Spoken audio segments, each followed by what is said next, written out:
Jadi saya sempat mengintip keadaan itu. Jadi saya pikir kalau memang itu dijadikan lokasinya memang benar, cocok ya. Artinya memang hampir rata-rata orang-orang penguasa-penguasa kaya seperti yang kemarin pernah terjadi di Korea, pernah terjadi di mana-mana itu, memang lokasi istana perumahan mereka itu jauh dari pandangan publik, perumahan masyarakat umum, gitu. Ya, keramaian. Karena memang Jokowi kalau kita lihat kan dia termasuk dendam kemiskinan ya. Dia kepingin sekali jadi orang kaya. Jadi itulah yang dia lakukan. Patung besar di kota Solo ini, gitu kan, raja pembohong sedunia yang gambarnya mirip-mirip Jokowi. sorry Pak. Jadi saya sudah lihat lokasinya, terus kita sudah memperkirakan kalau rumah itu akan dijadikan tempat untuk persembunyian yang sangat sempurna, baik dari pandangan masyarakat sendiri terhadap isi rumah orang-orang itu, atau isi daripada bunker itu ya. Jadi kita mau mencoba mencocokkan beberapa hal. Jadi saya sempat mengintip keadaan itu. Jadi saya pikir kalau memang itu dijadikan lokasinya memang benar, cocok ya. Artinya memang hampir rata-rata orang-orang penguasa-penguasa kaya seperti yang kemarin pernah terjadi di Korea, pernah terjadi di mana-mana itu, memang lokasi istana perumahan mereka itu jauh dari Pandangan publik, perumahan masyarakat umum, gitu. Ya, keramaian. Jadi saya tadi baru sepintas. Jadi saya ingin menjelaskan bahwa yang disebut bunker itu adalah sesuatu yang tersembunyi dari sejumlah uang yang dilakukan oleh penguasa. Ini yang disebut dengan kejahatan oleh kekuasaan. Nah, kita pada zaman-zaman kita di zamannya Bung Karno, kita pernah dengar di Swiss, di mana uang dana revolusi zamannya Bung Karno, sampai sekarang juga masih jadi bisik-bisik. Ya. Ada yang kotak emas yang segi 4 itu, yang bentuknya seperti itu. Nah, yang sekarang ini kita lihat dari beberapa negara juga para penguasanya melakukan hal yang sama terhadap penyembunyian itu. Jadi kita akan melihat, karena sekarang ini teknologinya sudah semakin maju, kita lihat ada artis yang bisa mengumpulkan uang juga ratusan triliun, yang naruh uang di beberapa negara, terus mengumpulkan dana-dana dari para penjahat, dari koruptor-koruptor, terus dilakukan sembunyi ya lah pada satu orang. Saya pikir dan ini artis ini bagian daripada Kaisang, bagian daripada itu. Jadi uang itu mungkin tersembunyi di situ. Jadi yang disebut sama Ubedillah Badrun 984 triliun dana APBN itu dilakukan oleh korupsi-korupsi yang seperti itu. Jadi seperti yang kemarin dilakukan oleh Nadiem Makarim atau Tam Lembong atau siapapun, itu kan itu kelihatan kan bahwa ada uang-uang tersembunyi dengan perlakuan yang seperti itu. Jadi motifnya hampir sama dengan kejadian-kejadian di negara-negara lain itu. Jadi uang itu diputar ke sana, diputar ke sini, karena memang Jokowi kalau kita lihat kan dia termasuk dendam kemiskinan ya. Dia kepingin sekali jadi orang kaya. Jadi itulah yang dia lakukan. Jadi saya simpulkan bahwa ini bukan sesuatu yang baru di dunia ini dan sering dilakukan oleh pemimpin-pemimpin negara-negara lain sebelumnya ya. Iya. Kita tidak usah menyebut nama, tapi memang ini sudah modus yang sering dilakukan. Ya, kekuasaan cenderung begitu. Jadi ini kejahatan oleh kekuasaan. Ya. Jadi dia bisa melanggar berbagai hukum karena dia berkuasa dan dia bisa lolos dari itu. Tapi kan kita melihat bagaimana kejadian di Filipina kemarin kan waktu Marcos. Kita melihat juga kejadian Chun Dong-wan waktu di Korea atau di beberapa negara. Jadi ini sebenarnya bagaimana masyarakat Indonesianya apakah disiplin terhadap penegakan hukum. Jadi masyarakat hukum Indonesia ini yang belum kelihatan. Nah, pertanyaan saya gini, Pak. Kalau bisa memang kalau memang masyarakat itu meningkatkan perlawanannya terhadap keadilan hukum. Pertanyaan saya gini, Pak. Tadi kan pagi-pagi ada beberapa kawan-kawan kita yang datang ke lokasi. Termasuk Pak Rizal juga hadir di lokasi ya. Kira-kira 10-20 orang paling ya. Kak Mary juga di lokasi, Bang Betor juga di lokasi.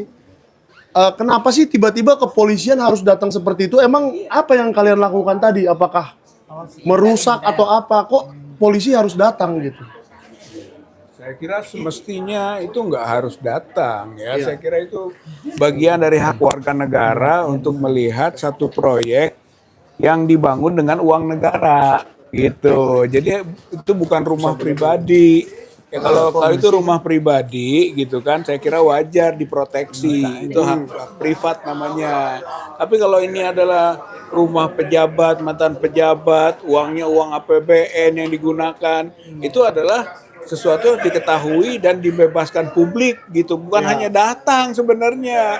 Publik itu ke dalam melihat, mengetahui informasi sedetail-detailnya mengenai proses pembangunan dan tahapan pembiayaan, itu adalah hak yang dijamin oleh undang-undang, hak publik. Jadi saya kira kalau tadi tiba-tiba digerul, ada yang menjaga, ada yang memberi apa semacam tekanan psikologis gitu kan dengan jumlah Psikologis gimana, Pak? ya maksudnya seolah-olah ditampilkan para preman-preman yang ada di situ gitu kan itu sebetulnya nggak adalah satu perbuatan yang sebenarnya kalau terjadi sesuatu itu disebabkan oleh perbuatan itu. Jadi bukan itu. karena kawan-kawan Bukan karena kawan-kawan ke situ, karena kita semua datang ke situ gitu kan untuk melihat, mengetahui tentang sesuatu yang sedang terjadi penggunaan uang negara. Betul. Gitu, tapi Kurang lebih sama seperti misalnya ada gedung kementerian nih sedang direnovasi, masa kita nggak boleh lihat ke dalam kan gitu? harus, saya kira itu yang disebut keterbukaan informasi publik gitu kan. Boleh kita nanti juga boleh kita tindak lanjuti tuh. Nanya ke Mensesnek karena pengelolanya nanti kita Mensesnek tanya ya. kita tanya nanti itu keterbukaan informasi publik berapa pagu anggaran. Nah, itu kan rahasia. Nanti kita minta bantuan Pak Bonatua Silalahi, pakar kebijakan publik untuk meminta informasi-informasi Penting itu berapa pagu anggarannya. Sebab dulu di zaman Megawati itu 20 miliar. Harusnya gitu nggak- kan. harusnya belum berubah undang-undangnya ya Pak Vitor ya. Enggak, kalau undang-undang memang belum, tapi Belum berubah. Permenkeu-nya diubah-ubah. Ini permainannya. Sri Mulyani lagi dong. Mulyani, saya kira Sri Mulyani yang berujung kepada boleh 1.500, boleh berapapun di luar 1.500 di kota. Inilah yang dimanfaatkan oleh Jokowi sampai angka 12.000 untuk tanahnya saja, belum bangunannya. Jadi ini mah bukan fasilitas untuk rumah pensiun, ini mah pembangunan istana. Saya kira ini problem utama kita. Masa seorang mantan presiden diberi penghargaan negara istana? Itu di luar undang-undang itu. Iya, kalau rumah pensiun harusnya yang wajar-wajar saja ya.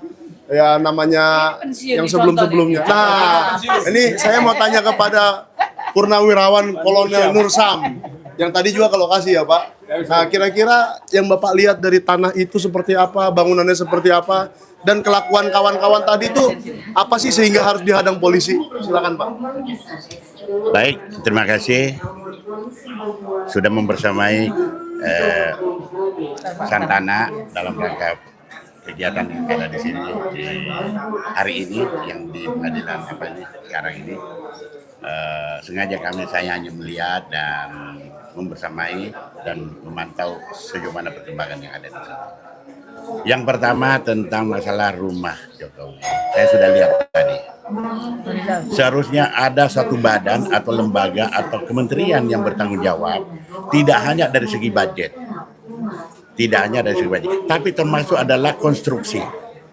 Karena ini adalah uang negara, harus dipertanggungjawabkan kepada rakyat. Uang rakyat dipertanggungjawabkan kepada rakyat. Jadi kalau ke depan akan terjadi dan meleset apa yang diduga semua rekan-rekan ini akan terjadi, ini itu termasuk banker, yang bertanggung jawab adalah badan itu, dan itu adalah negara yang bertanggung jawab. Itu harus ada. Jadi ada protap, ada aturan-aturan bahwa kita membangun hanya sekian luasnya, sekian anggarannya. Tentu kan makin tahun makin bertambah, tapi tidak terlalu anjlok. Yang dari dulu sekian tahun lalu, sekian periode yang lalu, 5 tahun yang lalu, oh sekian, langsung melonjak sekian. Termasuk daripada luas 12.000 ya. 12.000 Tapi mungkin meter itu persegi. seperti utang yang melonjak tiba-tiba dari 2.000 langsung 8.000 gitu kali Pak. Ya kira-kira seperti itulah. Inflasi Jadi yang ada tinggi, aturan, ada yang mengatur, ada form, ada aturan yang mengatur dan ditetapkan oleh negara. Negara harus hadir dengan ini karena ini adalah rumah dinas presiden dan wakil presiden, itu yang mengatur. Tidak muncullah dugaan-dugaan yang diperkirakan sekarang ini. Nah, ketika itu terjadi dugaan di kemudian hari, oh ada bunker lah, ada apalah misalnya ya, itu negara harus bertanggung jawab. Kenapa kamu harus bangun seperti ini? Yang tentu negatif kan, negatif seperti itu lah kira-kira. Jadi kesimpulan bahwa transparan, terbuka, bukan hanya kepada negara, tetapi kepada rakyat. Ya tentu lembaga yang terkait di sini, ya semuanya ya rakyat, perwakilan rakyat DPR dan lain sebagainya dan kementerian yang mengatur tentang itu. Saya kira itu. Jadi sebaiknya Kalau di DKI di Jakarta ya itu kan setiap tanah yang sedang diproses bangun ada plang, ada ya. informasi terbuka. Ya. Kalau tadi nggak ada Pak. Ada. Tadi ada nggak? Nggak ada. Nggak lihat. Nggak tahu kalau terus sebelah belakang sana ya. Di sebelah hutan. Iya. Nggak lihat. Atau di bawah. Di bawah tanah ya. Jadi kalau di Jakarta itu kan jelas tuh milik siapa, Ya. kontraktornya siapa, berapa nomor harganya.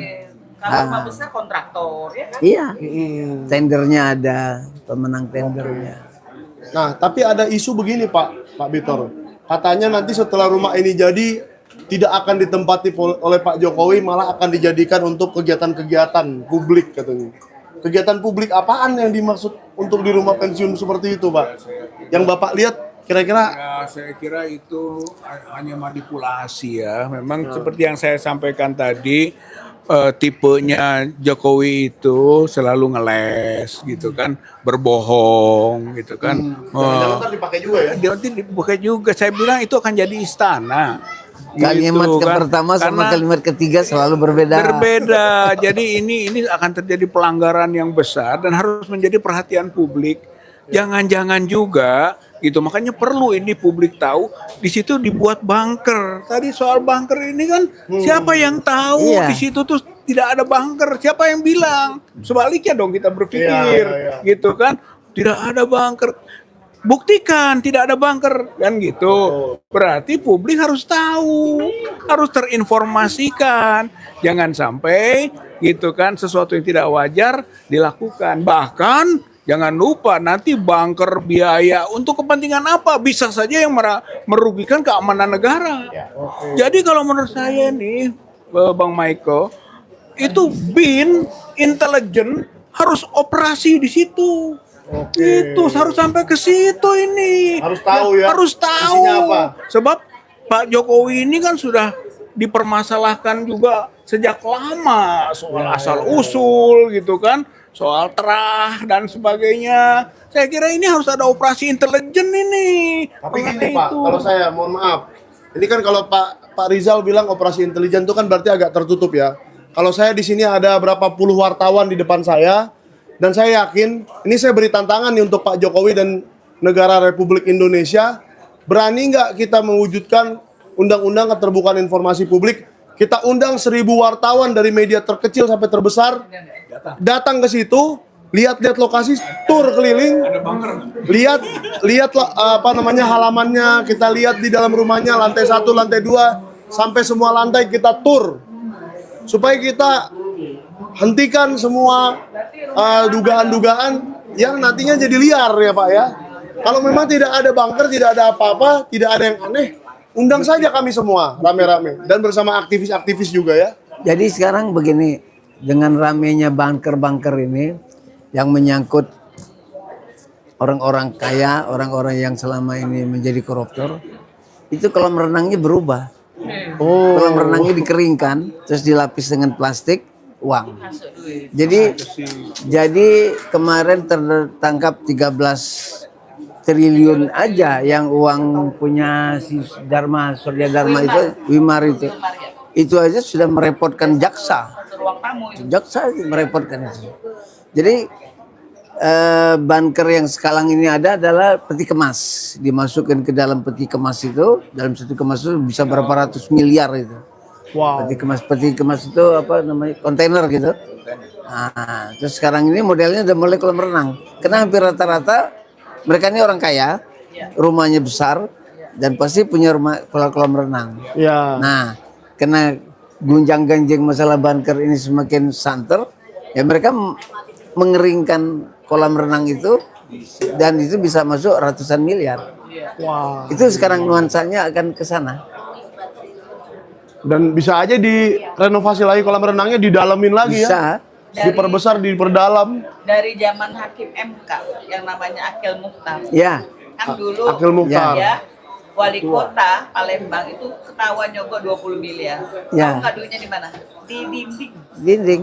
Oh, Jadi mungkin ada yang nggak dengar. Iya. Akil Mukhtar dulu menyuap dan uangnya Penerima. disuap. Oleh wali kota. Simpan Iya. uangnya di dinding. Uangnya setelah disuap dia disimpan uangnya oleh Akil Mukhtar di 20 dinding. miliar.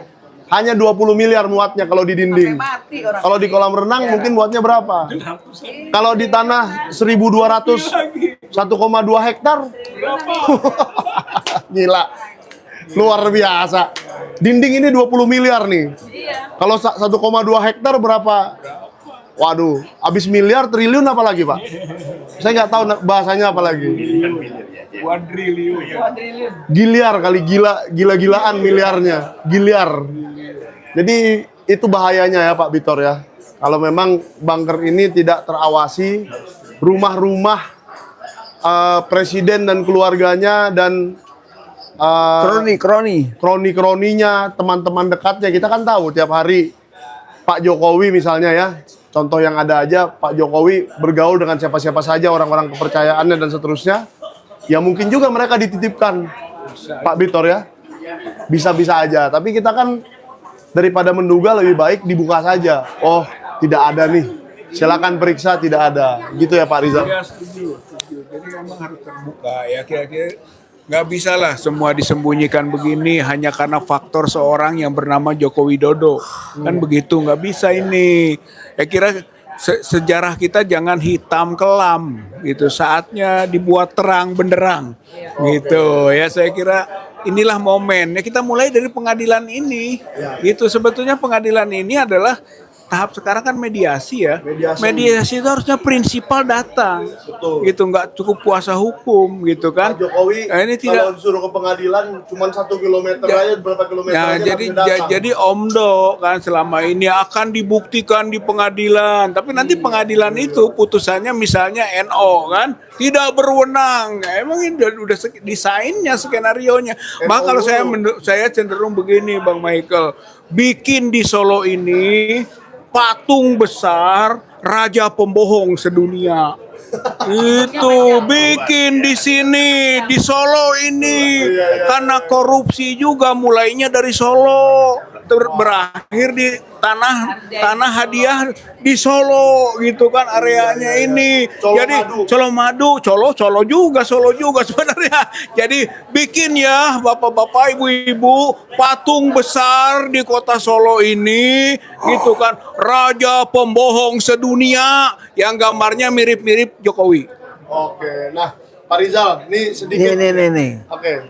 Ini kawan-kawan itu kan pelajar-pelajar atau Ada ada? nih.